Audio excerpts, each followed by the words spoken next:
ಆತ್ಮೀಯ ವೀಕ್ಷಕರೇ, ನೋಡಿ, ದೃಷ್ಟಿ ದೋಷದಿಂದ ಆಗುವ ಸಮಸ್ಯೆಗಳು ಏನು ಅಂತೇಳಿ ಹೇಳೋ ಒಂದು ವಿಚಾರ ಇವತ್ತು ಸ್ನೇಹಿತರೆ. ನೋಡಿ, ಇಲ್ಲಿ ನಿಮಗೇನಾದರೂ ದೃಷ್ಟಿ ದೋಷ ಆದರೆ ನೋಡಿ, ನೀವು ಮನೆಗೆ ಬಂದಾಗ ನೋಡಿ ಏನು ಸಮಸ್ಯೆಗಳು ಆಗುತ್ತೆ ಅಂತಕ್ಕಂಥ ಒಂದು ವಿಚಾರ ಸ್ನೇಹಿತರೆ. ಇವತ್ತು ನೋಡಿ, ಫಸ್ಟಿಗೆ ನೀವು ಮನೆಗೆ ಬಂದಾಗ ದೃಷ್ಟಿ ದೋಷ ಆದಾಗ ನೋಡಿ, ಫಸ್ಟ್ ನಿಮಗೆ ಸ್ವಲ್ಪ ಹೆಡ್ಡೇಕ್ ಸ್ಟಾರ್ಟ್ ಆಗುತ್ತೆ, ಅಂದರೆ ತಲೆನೋವು ನಿಮಗೆ ಬರುತ್ತೆ ಒಂದು. ನೋಡಿ, ಎರಡನೇದು ಏನಾಗುತ್ತೆ ಅಂದರೆ ತಲೆ ಭಾರ ಅಥವಾ ಸೊಂಟ ನೋವು ನಿಮಗೆ ಜಾಸ್ತಿ ಆಗುತ್ತೆ. ಅದರ ಜೊತೆಗೆ ಸ್ನೇಹಿತರೆ ನೋಡಿ, ವಿಪರೀತ ಕಾಲುಗಳ ಒಂದು ಸೆಳೆತ ಸ್ಟಾರ್ಟ್ ಆಗುತ್ತೆ ನಿಮಗೆ, ದೃಷ್ಟಿ ಏನಾದರೂ ದೋಷ ನಿಮಗೆ ಕಂಡು ಬಂದಲ್ಲಿ. ಅದರ ಜೊತೆಗೆ ವಾಮಿಟ್ ಕೂಡ ಬಂದ ಹಾಗೆ ಆಗ್ತಕ್ಕಂಥ ಒಂದು ಪರಿಸ್ಥಿತಿ ಆಗ್ಬೋದು.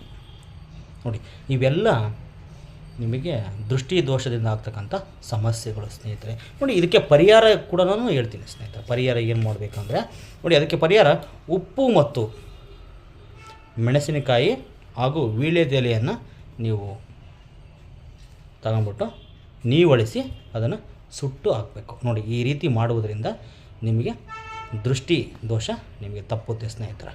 ಈ ವಿಡಿಯೋವನ್ನು ಶೇರ್ ಮಾಡಿ. ಸರ್ವೇ ಜನ ಸುಖಿನೋ ಭವಂತು. ನಮಸ್ಕಾರ ಸ್ನೇಹಿತರೆ.